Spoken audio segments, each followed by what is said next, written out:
Bonjour, alors nous allons voir comment faire la couture en Kitchener Stitch, une couture qui a été développée pendant la Première Guerre mondiale, une demande du colonel britannique Kitchener afin d'avoir une couture au bout des chaussettes qui ne fasse pas d'ourlet et donc qui ne puisse pas couper les pieds quand on portait les chaussettes, ce qui pouvait être une condamnation à mort quand on était dans les tranchées avec l'humidité. Donc si je retourne ma chaussette, eh bien, vous allez voir qu'il n'y a absolument aucune aspérité, il n'y a aucun petit bourrelet.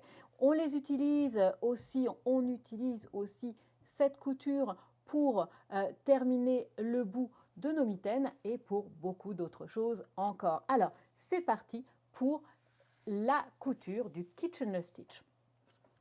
Normalement, vous allez terminer en répartissant la moitié de vos aiguilles, de vos mailles sur deux aiguilles. Donc une aiguille qui est devant et où vous allez voir des mailles en droit et une aiguille derrière où ce que vous voyez immédiatement, eh bien, c'est des mailles envers.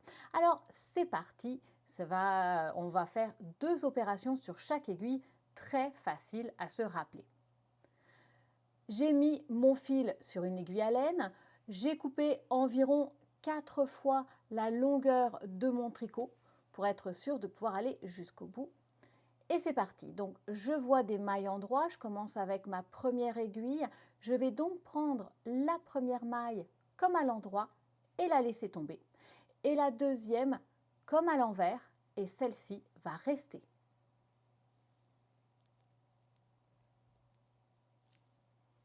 Je passe à la deuxième aiguille, l'aiguille de derrière, je vois des mailles à l'envers. Je vais donc passer la maille comme à l'envers, la laisser tomber et la prochaine maille sera comme à l'endroit et elle va rester sur l'aiguille. Donc si je dois résumer, les premières mailles de chaque aiguille, devant, derrière, c'est des mailles qu'on va laisser tomber. Et ensuite, on va prendre la seconde maille et on va la prendre en inversant le point que l'on voit. Donc ici, c'est des mailles en droit, ça sera une maille envers et là, vice-versa. Donc je recommence. Je commence par mon aiguille de devant. Je vois des mailles à l'endroit. Donc la première maille qui va tomber, je vais la prendre comme à l'endroit. Elle tombe. Et la deuxième, par contre, sera comme à l'envers et elle reste. Je passe maintenant à ma deuxième aiguille. Je vois des mailles à l'envers. Donc la première maille qui tombe sera prise comme si je voulais la tricoter à l'envers. Elle tombe. Et la deuxième, cette fois-ci, inversement, comme pour tricoter à l'endroit, mais elle reste. On va le refaire une dernière fois.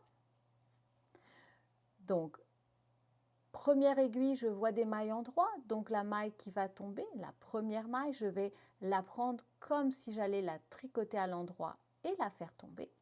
Et la deuxième maille, inversement, je vais la prendre comme si je voulais la tricoter à l'envers, mais elle va rester.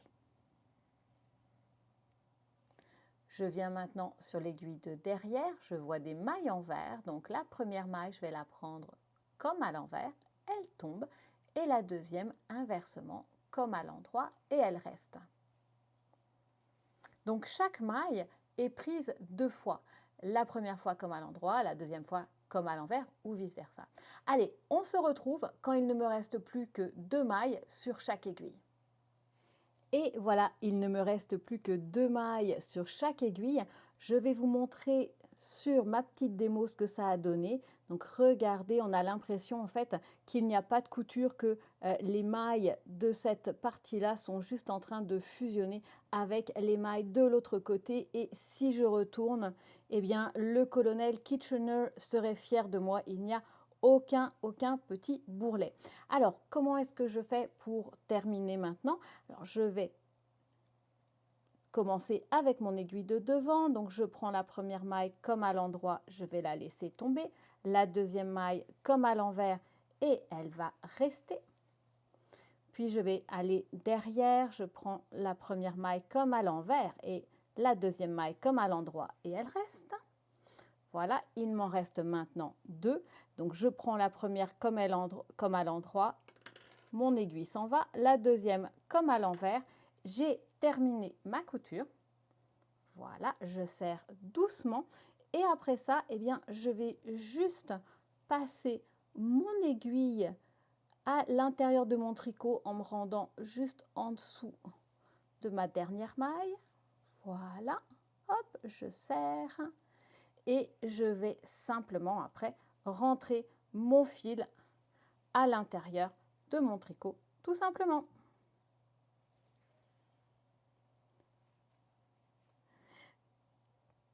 C'est à vous de jouer.